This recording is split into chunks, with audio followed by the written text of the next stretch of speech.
Kolkata trainee doctor के rape और हत्या के मामले में सुप्रीम कोर्ट ने सुओ मोटो एक्शन लेते हुए आज सुनवाई की। चीफ जस्टिस चंद्रचूड़ की अगुवाई में सुप्रीम कोर्ट की बेंच ने ममता सरकार पर बेहद तल्ख टिप्पणियां की। सुप्रीम कोर्ट ने स्वास्थ्य कर्मियों के लिए एक स्पेशल टास्क फोर्स बनाने की घोषणा भी की। सुप्रीम कोर्ट की टिप्पणी में ममता बनर्जी की सरकार के रवैये पर गंभीर सवाल खड़े किए। कोलकाता आरजीकर मेडिकल कॉलेज में लेडी डॉक्टर से दरिंदगी की घटना के बाद पश्चिम बंगाल सरकार को बड़ा झटका लगा है। सुप्रीम कोर्ट ने RG Kar hospital and medical college की सुरक्षा सीआईएसएफ को सौंपने का आदेश दिया है। अभी तक सुरक्षा कोलकाता पुलिस के हाथ में थी। 14 अगस्त की रात को हॉस्पिटल पर भीड़ के हमले ने कोलकाता पुलिस की लापरवाही को उजागर कर दिया था, जब भीड़ इमरजेंसी वार्ड को तोड़ती हुई सेमिनार हॉल तक पहुंचने की कोशिश कर रही थी, जहां पर लेडी डॉक्टर के साथ गैंग रेप और हत्या की वारदात हुई थी। सीजेआई डीवाई चंद्रचूड़ ने बेहद तल्ख लहजे में कहा कि पुलिस ने क्राइम सीन को प्रोटेक्ट क्यों नहीं किया।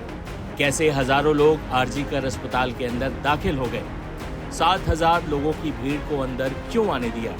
अस्पताल में तोड़फोड़ होना एक गंभीर मामला है। आखिर किस तरह 7,000 उपद्रवी अस्पताल में घुस गए। उस समय बंगाल पुलिस क्या कर रही थी। डॉक्टरों की रक्षा के लिए सुप्रीम कोर्ट ने बड़ा फैसला दिया है। इस बारे में बता रही हैं वरिष्ठ वकील अपराजिता सिंह। तो सुप्रीम कोर्ट ने सबसे पहले तो नेशनल टास्क फोर्स कॉन्स्टिट्यूट किया, क्योंकि उन्होंने बहुत ही क्लैरिटी से बोला ये पूरे देश का इशू है, ये बहुत ही इम्पोर्टेंट इशू है और डॉक्टर्स के सेफ्टी और सिक्योरिटी का इशू है।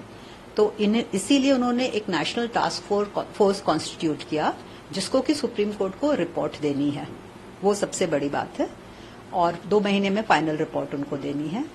उसके अलावा सीबीआई का भी रिपोर्ट सुप्रीम कोर्ट ने मांगा। तीसरा कि सुप्रीम कोर्ट ने डॉक्टर्स से रिक्वेस्ट किया कि आप वापस काम पे जाएं।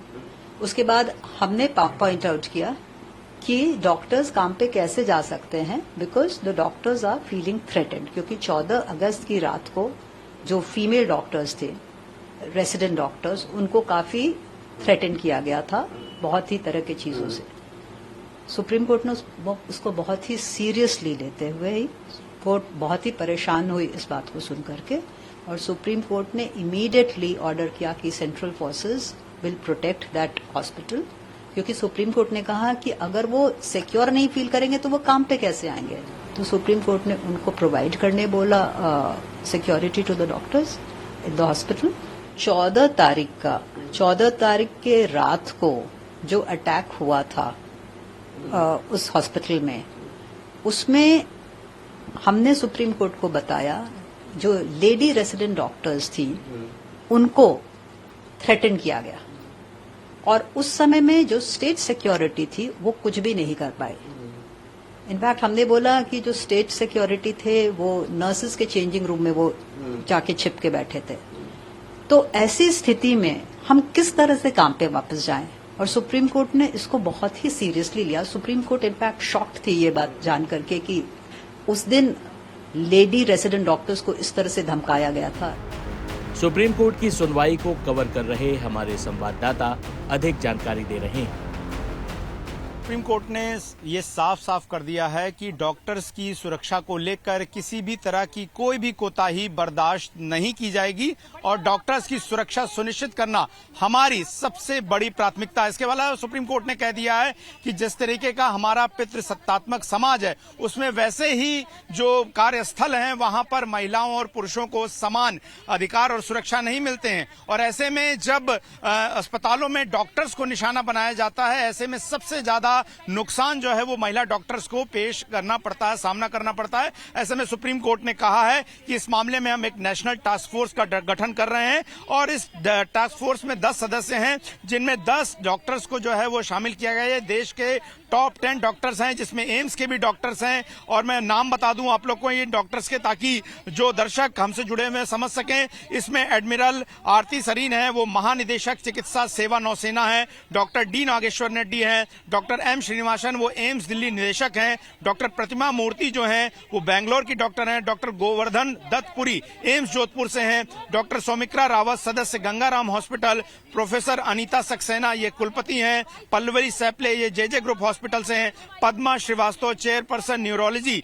तो ये बड़े जो डॉक्टर्स हैं इनकी टीम को गठित किया गया है और इनका मकसद होगा कि कैसे अस्पतालों में डॉक्टर्स की सुरक्षा सुनिश्चित हो। सुप्रीम कोर्ट ने अपने आदेश में यह भी कह दिया है कि महिला और पुरुष डॉक्टर्स के लिए अलग अलग रेस्ट रूम होगा, अलग अलग चेंजिंग रूम होगा। इसके अलावा जो डॉक्टर्स रात में ड्यूटी करेंगे उनके लिए रात 10 से सुबह 6 बजे तक ट्रांसपोर्टेशन की फैसिलिटी उपलब्ध कराई जाएगी।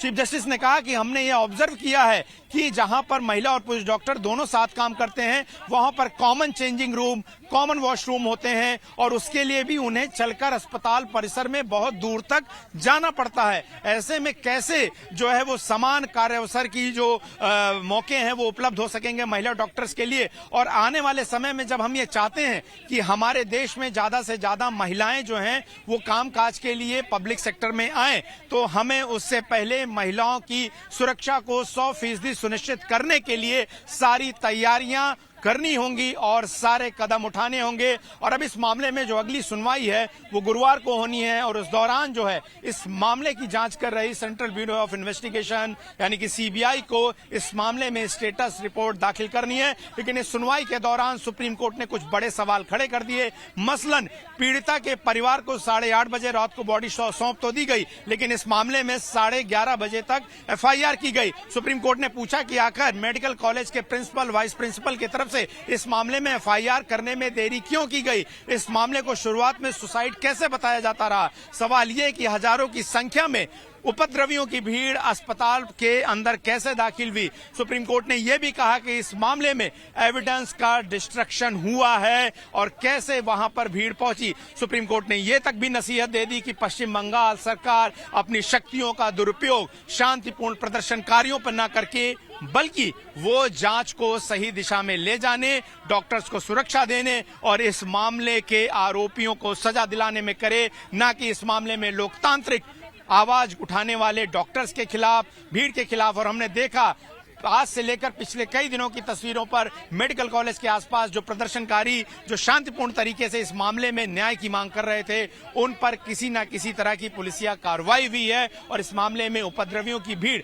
जिस पर राजनीतिक उठापटक और आरोप लग रहे हैं उन्होंने एविडेंस भी डिस्ट्रक्ट किए हैं। तो एक बड़ी अहम सुनवाई। और मैं आपको बता दूं कि सुप्रीम कोर्ट बहुत कम मामलों में जो है वो स्वतः संज्ञान लेकर सुनवाई करता है लेकिन इस मामले में एक लंबे अरसे बाद इस तरह की एक बलात्कार की घटना जिसने देश भर के लोगों को झकझोर दिया और खास करके डॉक्टर्स की फ्रेटर्निटी के साथ जो हुआ उसके बाद सुप्रीम कोर्ट ने इस मामले में सुओ मोटो लेने का विचार किया। और संविधान में दिए गए शक्तियां जो हैं अनुच्छेद 142 के तहत सुप्रीम कोर्ट इस मामले में जो है अपनी शक्तियों का इस्तेमाल करता है। आर्टिकल 32 के तहत इसमें पब्लिक इंटरेस्ट लिटिगेशन भी जो है वो डाली जाती है। इस मामले में कुछ लेटर पिटिशंस भी डाली गई थी और उनको भी सुप्रीम कोर्ट ने संज्ञान लिया जिसमें गंभीर सवाल खड़े किए गए। लेकिन सुप्रीम कोर्ट ने कहा कि इस मामले में हाईकोर्ट सुनवाई तो कर ही रहा है लेकिन सवाल यहां पर यह है कि कैसे सुप्रीम कोर्ट जो है इस मामले में डॉक्टर्स के लिए एक जो है बड़ा एक सुरक्षा के लिए उनके लिए कानून तैयार कर सके, एक फ्रेमवर्क तैयार कर सके, जिसके लिए हम एक नेशनल टास्क फोर्स का गठन कर रहे हैं। और यहां पर जो दर्शक जुड़े हैं उनकी समझ के लिए बता दें कि इस मामले में जरूर कोलकाता हाईकोर्ट सुनवाई कर रहा था लेकिन चूंकि कोलकाता हाईकोर्ट की शक्तियां सीमित हैं और वो पश्चिम बंगाल के ही दायरे में इस मामले में किसी तरह का फैसला ले सकती थी। ऐसे में सुप्रीम कोर्ट ने इस मामले में स्वतः संज्ञान लेते हुए कश्मीर से लेकर कन्याकुमारी और आप कहें गुजरात से लेकर जो है उधर त्रिपुरा के कोने तक सभी डॉक्टर्स के हित के लिए, उनकी सुरक्षा के लिए इस मामले में एक सुरक्षा से जुड़ा हुआ कानून, उनके सुरक्षित माहौल को तैयार करने के लिए इस मामले में सुनवाई की गई। लेकिन इस दौरान जो गंभीर सवाल पश्चिम बंगाल सरकार, पश्चिम बंगाल की सरकार की कार्यशैली और ममता बनर्जी की सरकार पर खड़े हुए हैं, जाहिर तौर पर वो उन्हें आने वाले समय में भारी पड़ने वाले हैं। और हमने देखा कि किस तरह से आनन फानन में पश्चिम बंगाल सरकार ने मेडिकल कॉलेज प्रिंसिपल के खिलाफ जो है वो प्रिवेंशन ऑफ करप्शन एक्ट के तहत मुकदमा दर्ज करके जांच तो शुरू कर दी, लेकिन इस मामले में लीपापोती की कोशिश हुई है। इस बात को सुप्रीम कोर्ट के मुख्य न्यायाधीश स्पष्ट तौर पर कह रहे हैं। चाहे पश्चिम बंगाल सरकार के वकील, वरिष्ठ वकील कपिल सिब्बल लाख ना नुकुर कर लें, तमाम दलीलें दे लें, लेकिन सुप्रीम कोर्ट ने अपने एक स्पष्ट आदेश में यह कह दिया है कि न सिर्फ एविडेंस डिस्ट्रक्शन की कोशिश हुई, बल्कि इस मामले में पश्चिम बंगाल सरकार ने लीपापोती की पूरी कोशिश की है। कोलकाता के मामले में देखें तो 36 घंटे की ड्यूटी करने के बाद डॉक्टर को सेमिनार रूम में जो है रेस्ट करना पड़ा। वो कोई जगह नहीं होती है, वॉशरूम नहीं थे वहां पर, टॉयलेट बनाए जाने लगे अचानक से। महिला डॉक्टर्स की सुरक्षा सुनिश्चित हो ताकि ज्यादा से ज्यादा सरकारी स्वास्थ्य सुविधाओं में महिला डॉक्टर्स आ सकें, वो समान रूप से सुरक्षित महसूस कर सकें और पितृसत्तात्मक समाज की तमाम कुरीतियों को आगे ढकेलते हुए वो जो है वहां पर काम कर सकें। इसके लिए तैयारियां की जाएं। उनके वर्क आवर्स को लेकर जो है जाहिर तौर पर चर्चा होगी कि 36 घंटे क्या कोई डॉक्टर्स ड्यूटी करेगा। सवाल यह कि क्या उन्हें रात में पिक एंड ड्रॉप की फैसिलिटीज नहीं मिलेगी। निर्भया मामले के बाद यह हुआ कि किस तरह से महिला कर्मचारियों को पिक ड्रॉप देना है,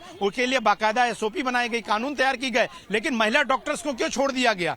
उनके लिए सुरक्षा की बात क्यों नहीं की गई? उनके लिए अलग वॉशरूम और चेंजिंग रूम की बात क्यों नहीं की गई? एक हाइजीनिक, कोर्ट ने यह भी कहा कि हाइजीन नहीं होता है। महिला वॉशरूम जो होता है वो कॉमन वॉशरूम होता है, वहां हाइजीन नहीं होता, गंदगी होता है। सुप्रीम कोर्ट के मुख्य न्यायाधीश भी तमाम जगहों पर गए हैं और उनको इस तरह की तमाम शिकायतें भी मिलती हैं। तो टास्क फोर्स इन सभी चीजों को लेकर एक ओवरहॉलिंग करने की कोशिश करेगा।